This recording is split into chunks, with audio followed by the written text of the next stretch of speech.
Hey everyone, good afternoon. Hope all is well. I'm Rodney Sampson, Executive Chairman and CEO of Opportunity Hub, and I also have the privilege of serving as a venture partner at Draper Goren Holm.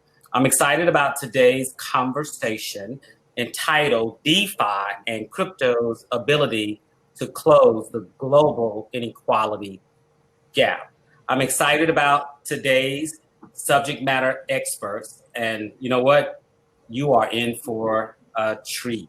So we're going to kick this off, and I would like for Anna, then Cecilia, then Carmelle, and then Adel, in that order, to introduce yourselves, tell us a little bit about your journey and how you got to crypto, to blockchain, and to DeFi with brevity, because I know we've got a lot to discuss. Thank you. Wow, what a pleasure to be here with all of you. I can't wait to hear all of your journeys to crypto. I actually started off as a nonprofit person, a true pure idealist, determined to make the world a better place, that was quickly disillusioned by the world of NGOs and switched over to technology. I spent around a few years working in enterprise technology, and I realized that no, in fact, my mission in life was not to help Procter & Gamble sell more diapers, and instead I wanted to work to create the new money, if you will. And so I moved over into the crypto space in 2017, began working at Bancor Protocol, which was doing some really exciting experimentation in the field of cryptocurrency. Now I work at gooddollar.org. We're the social impact spinoff of eToro.com, which is a major capital markets platform. And what we're really focused on is we've built a solution, a protocol based off of the different smart contract infrastructure across decentralized finance that is designed to create, distribute, and pay for basic income at scale. And the how we're doing this, I'd love to get into, but you said brevity, so I won't. But the idea is wrapping around all of the amazing different smart contract applications that create value and using that value to create a reserve-backed basic income coin. The goal of doing so is to unite the interests of the Western world that has capital and those that need it. And this is the new basic income economy that we are setting out to build and launch in a few weeks. So thank you for the opportunity to talk. Welcome. Amazing journey. Thank you. Hi, everyone. I believe I'm next. Can you hear me okay? Absolutely. Great. Awesome. So I'm Cecilia, and I've been working for a while in the intersection of frontier technologies and social impact. So how can we leverage from these technologies to impact more people and generate more social value in the world? I actually started my career a bit opposite to Anna. So in the corporate sector, I had a background in business, but I was super motivated about social impact causes. And when I was very young, I started volunteering, and I just realized also I faced kind of like what Anna said, like these second thoughts around the short-term impact of charitable projects that didn't have the financial sustainability to grow over time. So that's why I basically decided to, over my career, combine the business background and the mindset and the financial sustainability to projects, the social impact as the main goal to pursue, and the technology to amplify these projects. So now I'm an advisor for UNICEF Ventures, and I'm sure here everyone knows what UNICEF is about. Everyone knows that UNICEF is an agency within the UN working for the development and protection of the most vulnerable children in the world. But what a lot of people usually don't know is that within UNICEF, there's an innovation team exploring how can emerging technologies help amplify the humanitarian goals that UNICEF has in more than 190 countries. So my team is the Ventures team, where I lead a group behind the sourcing and selection of startups that we decide to invest in.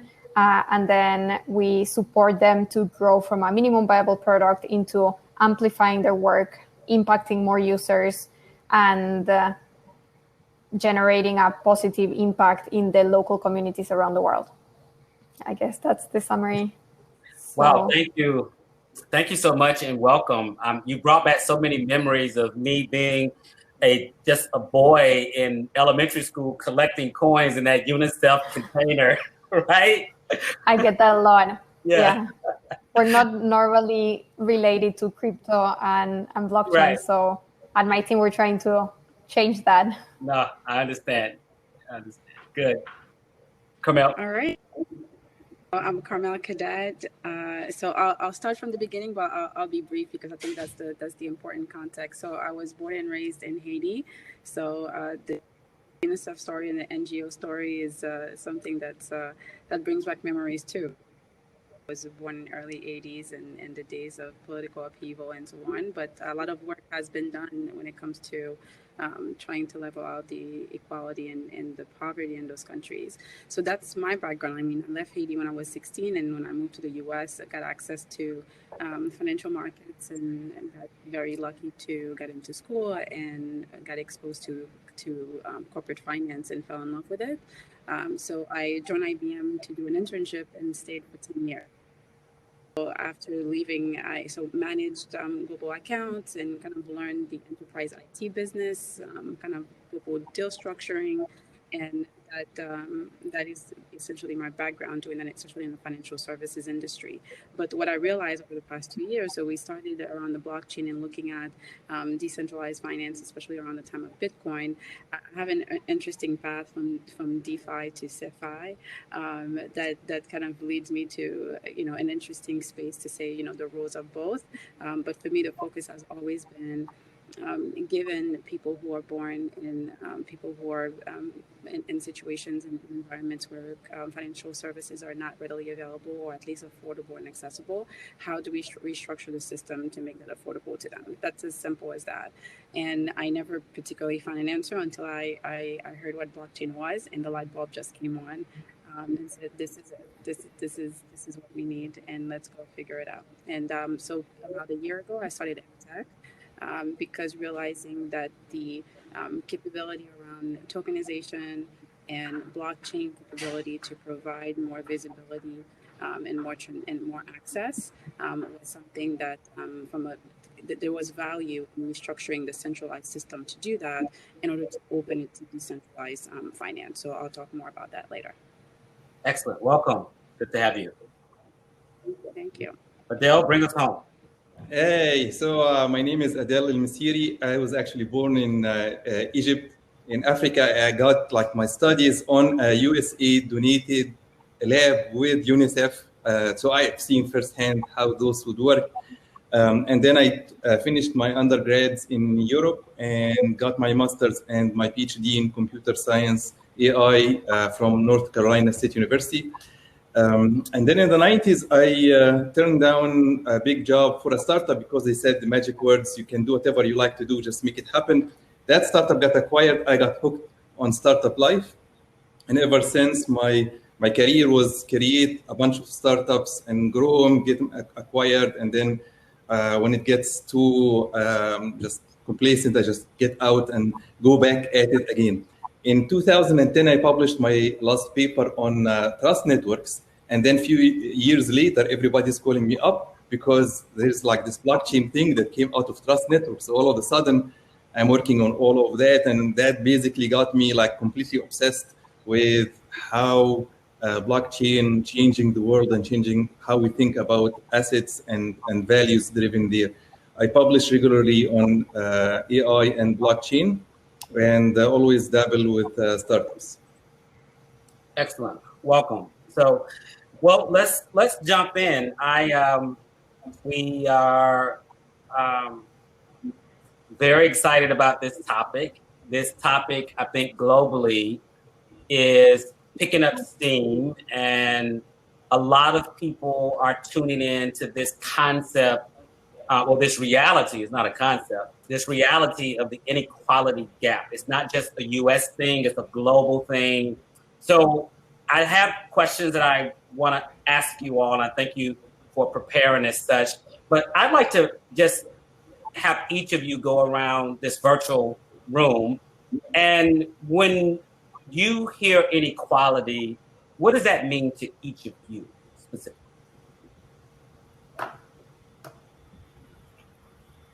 Do you want to go in the same order, Rodney? Yeah, might as well trend it out. So, I mean, I made a lot of money this week. I don't know about you guys, and that's because I'm fortunate enough to have assets in cryptocurrency, and I'm fortunate enough to have assets in the stock market, right?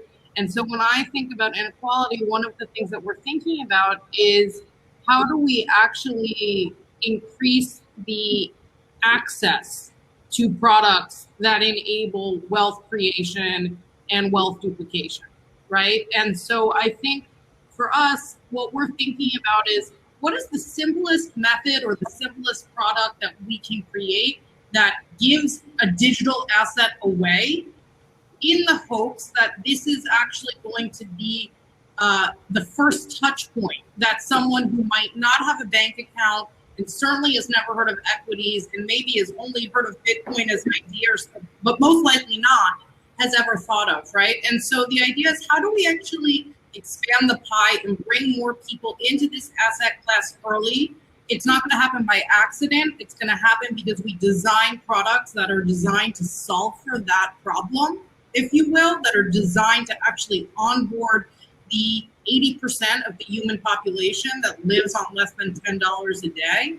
And so I think about that every day, and all that we do is how do we actually, from a systemic perspective, from a product perspective, bring those values to our products, to our UX, to our UI, to the entire experience that someone has. And we're very the mission that drives me every day is thinking about that access, and that access being so key to closing that inequality gap. Thank you for that. Follow-on question for you very quickly. So you started off by saying, like, this week, today was a good day for you. What was your first touch point into, like you said, acquiring these assets, stocks, crypto? Let's say crypto in particular. So crypto was, I would say, the first financial asset that I bought because I heard from a friend. Let's put it that way. And I heard it from a friend during a hot period, I'd say early in the 2017 rise. And that's what made me both fall in love with blockchain and transition my career in one fell swoop. It was like, drop the money on Coinbase, realize the amazing potential of this, transition my career towards working on these problems as quickly as possible. So that was my experience. Absolutely. And I think a mindset came with that as well. It was something about risk-taking or trust, right? A friend brought it to you. And so because you trusted that friend, you took a risk into the unknown. Absolutely. Absolutely. Good. Cecilia? Yeah, something interesting from this panel, I thought, hearing the others as well. I'm also from Argentina, so I think it's interesting to have the different geographic locations spread from, different experiences of what brought us here. And when thinking about global inequality, I think I've been hearing some of the other sessions, and I think it's so interesting to hear the different aspects to DeFi, the different applications. But actually, for me, the global inequality is definitely, like, a big part of it is definitely access or lack of access to finance, but much of it is also the lack of access to the different areas that finance allows you to have, like connectivity. A lot of, more than half of the population don't have access to connectivity, which today means information, it means choice, it means opportunities. It also means a lack of access to education, food delivery, mental health opportunities. We're going through a pandemic that is a stretch into our psychological well-being and, of course, our healthcare in general. And there's a large part of the population that do not have access to these resources. So DeFi is also an opportunity to develop financial mechanisms to not only provide finance, but also to provide access to these resources that are needed to have a dignified life. Thank you. Thank you for your perspective. And are you in Argentina right now? I'm in New York. Okay. But I grew up in Argentina. So yeah, I mean, the pandemic, of course, everyone, I mean, you get a sense of the world, but Sure. it's a country like that. It's leading towards 50% of poverty of the population. So I think, you know, there's many areas that are compromised, and a lot has to do with the global inequality and the opportunities provided. Absolutely. Thank you for your words. Carmelle? Yeah, I'll piggyback on that, because when I think about inequality, we usually don't talk about the different segments that are unequal, or and how we think about that is very important when it comes to thinking about solutions and how do we design for them. So, for example, we're talking about use cases maybe in one country or across the world, as far as healthcare or finance is the area that I spend a lot of time on. But even at a geographical level, as far as a lack of inequality, right? You know, how historically Black countries have been, or Latino countries and minority countries in general, have been disproportionately participating in innovation, for example. And that is such a big disadvantage to some countries that, especially when you have a brain trust that not only has access to and resources to design technology, to design the infrastructure, to design the system, and then turns around and tells everybody else how to, you know, the rules of the games for just, you know, for different sectors. That's really part of what led people to and drove to Bitcoin, right? And then kind of like go outside the rules, because, you know, who's making those rules? Us, and they did not even take my situation into consideration as the rules. One example of that is KYC, right? On how people do KYC across different countries. How do you expect people to have, you know, meet international standards, or a country trying to get themselves out of a de-risking situation as they're trying to manage and get through COVID, for example, right? So, but they don't have the infrastructure to provide KYC the way Europe does, right? And it's just not a right approach to looking at the world. So when we think about inequality, I think of it not only at the industry level and segments, but geographical. And part of that is the reason why I focused as far as resources from a go-to-market perspective. For us, we focus on Africa and the Caribbean, even though we're building technology that can be applied across. It's just not, the attention is not there. Thank you for your perspective as well. And context is definitely important. And it's incredible that each of you bring that different perspective and context to this conversation. Adel, when you mentioned that you were from Egypt, I was just there last year, and I want to go back to Aswan so bad. You know, I want to go back down the Nile and to Nubia.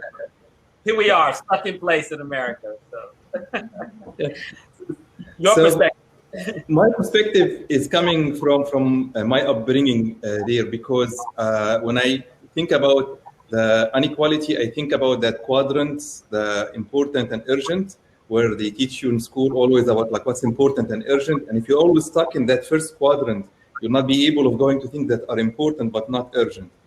And hence, similarly, if you look at the mass amount of people that not necessarily underbanked or like not banked, in the US itself, there is like 55 million people that are underbanked according to the feds. So they have so much pressure in their life, similar to what goes on in Egypt, where they may know they might have some sort of access, but they don't have the time to actually go there. So they are limited. There are no options for them to go and pick which one would be better. How would they go about figuring out their career, their future, and the financial instruments that would help them with that? So it becomes a little bit difficult. The shop is there, the bank is there, but they can't even set a foot in it because they are so busy with so much other things going in their life that they cannot get to that point. So in my view, we need to give everybody equal opportunity to be able of thinking through their life, thinking how they can go on their path and career so that they can get a better future, not just thinking about immediate need for today. Thank you. Thank you for that as well. And Adel, we will continue with you. We don't want to presume that anyone that is watching or joining us later as they watch this, we're throwing around a lot of terms that we use inside of our bubble today. And would you take just a few seconds and just distinguish between DeFi and CeFi? What is DeFi? What is CeFi? What is the difference? That's an excellent question. So CeFi is what we know today. That's centralized finance. And it's called centralized because you have to go through a central authority. So when you are conducting any financial transaction, you go through a bank, and that bank is your central location. And if I write you a check, it goes through the bank and has to clear through the bank. Now, if you are in a different bank, that check has to go through those two banks. So there's even a next level up from that one. And then you get into the Federal Reserve, and then there is no other bigger level to go there. So that centralization in the current financial system affects a lot of things in how they think and operate, in the sense of checks clear, it takes a few days before they clear. You need to, everybody saw our parents sitting on the weekend balancing their checkbook to make sure that it actually fits. So why would you do that? But things like those that were forced by the structure versus the DeFi, which is basically the decentralized finance. And in it, everything is already separated. Everything is instantaneous. So when you are transacting together, it's just another transaction on the ledger. The act of issuing you credit and having that recorded, it's done at the same time. Much more efficient, much more easier. There is no this middle layer. The layer has been already built into the structure of the system from the beginning. A big difference and shift as compared with the other one. Thank you. Thank you for that. I want to come to Carmelle. Could you talk about the role of central bank digital currency in the DeFi world? Sure.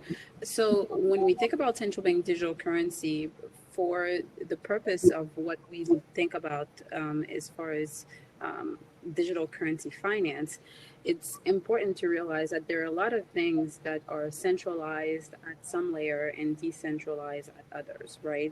And money is one of those, cash is one of those. And I would argue, I was kind of playing around with the argument in my mind this morning. I would argue that Bitcoin is centralized at a protocol layer. It is centralized. You're limited to what you can do at a protocol layer. So there's decentralization and there's centralization in different ways. But like Adel said, the way we define it today is that centralized finance, you go through an intermediary that controls the mechanism through which you obtain or participate in a particular network.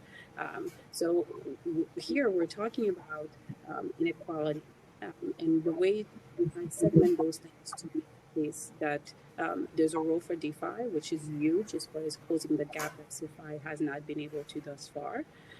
When you think about what is valuable to a community, a stock might not be valuable, but a farm is, right? And being able to tokenize and creating asset and generating value from what a person has, that decentralization of creating an asset in a world where it can be exchanged and it can become a tradable mechanism is wonderful, right?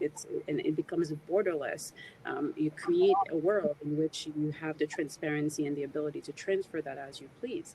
But when it comes to how you pay for it, once you decide to buy that house, for example, I think every one of us on this can agree that whoever is going to pay you, if it is your house, that you would expect that money to be valuable and that you can actually do something else with it once you pass it over. So that's the combination. And depending on the use cases, I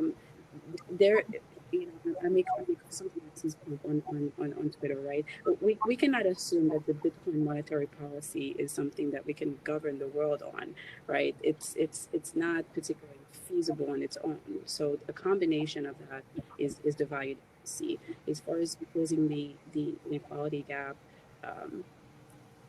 when we think about financial inclusion, Bitcoin is a good place to bypass where there is no currency, providing and mitigating some risk, especially when you think about some markets that are very illiquid. And when it comes to their currencies, that provide something else. But for the person that is local, right, that does not have the ability to overcome the learning thresholds that it takes to get into digital currency, to use digital currency, we're talking about education, the best alternative is still their, however little value we think it has, it is their local currency. That fundamental system is the only thing that's still trusted, and money is a trust system, right? So that's where, when you kind of have to look at it on a use case basis. That combination, I think, is going to be the benefit for all of us, and makes it even more decentralized, more resilient, to be honest, give people more options. Second to convenience, people love options, right? And let people choose how they maintain their assets and how they transact. Sure. Thank you for that. Last question, Cecilia. In terms of DeFi applications, I heard that UNICEF recently launched the first crypto fund within the UN. Can you explain what this is about, why it was created, and then, of course, you have to tell us about some of the startups you've invested in or are looking to invest in? Sure. So creative. Yeah, it was quite an achievement a couple of months ago. But basically, the crypto fund is a prototype fund within the umbrella of UNICEF's venture fund, so within my team, and it allows UNICEF to accept donations and make investments in cryptocurrencies exclusively.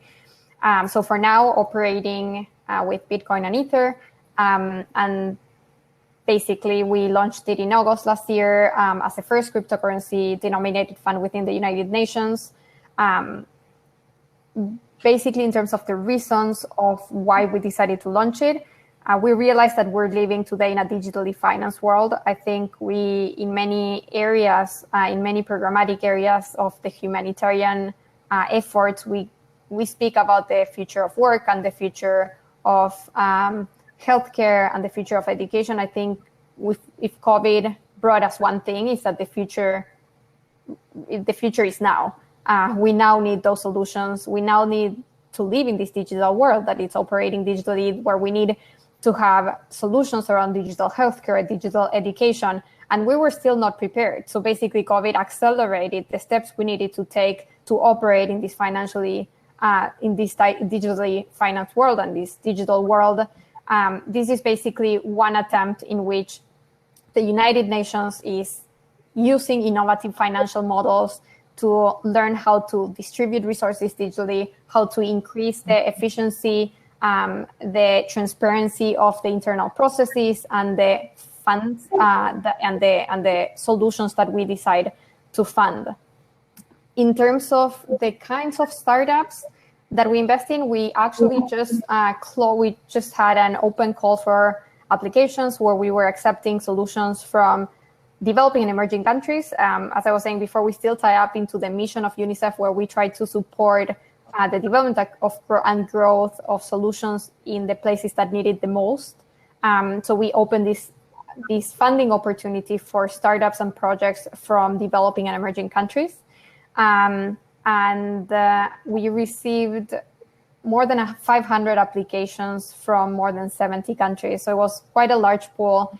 We're now working on the selection process of these solutions, and we're essentially looking for solutions that, exactly what we started at the beginning, help us close the global inequality gap. So solutions that allow us to provide connectivity, solutions that allow us to provide digital education solutions that allow us to deliver food and track the food deliveries to make more efficient supply chains.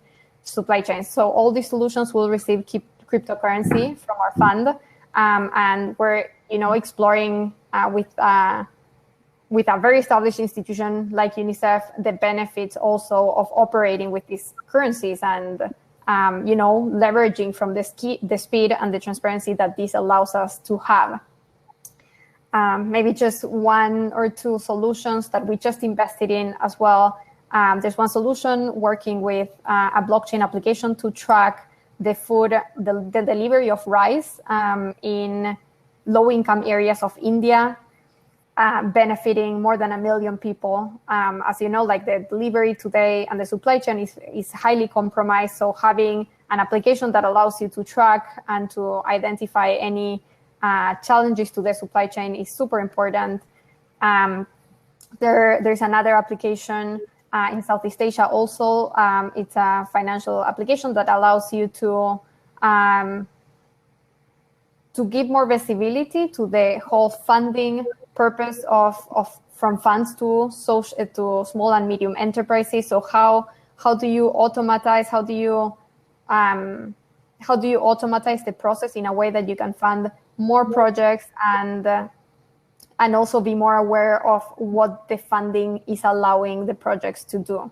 So always working with frontier technologies, mainly blockchain, data science and AI, extended reality and drones, and now combining it with also the benefits of the cryptocurrency funding. Excellent. Thank you. Thank you so much. So everyone that's listening, if you've got an idea, definitely, or a product, please make sure you reach out to Cecilia. I want to thank everyone, Anna, Carmelle, Adel, and Cecilia for allocating time today.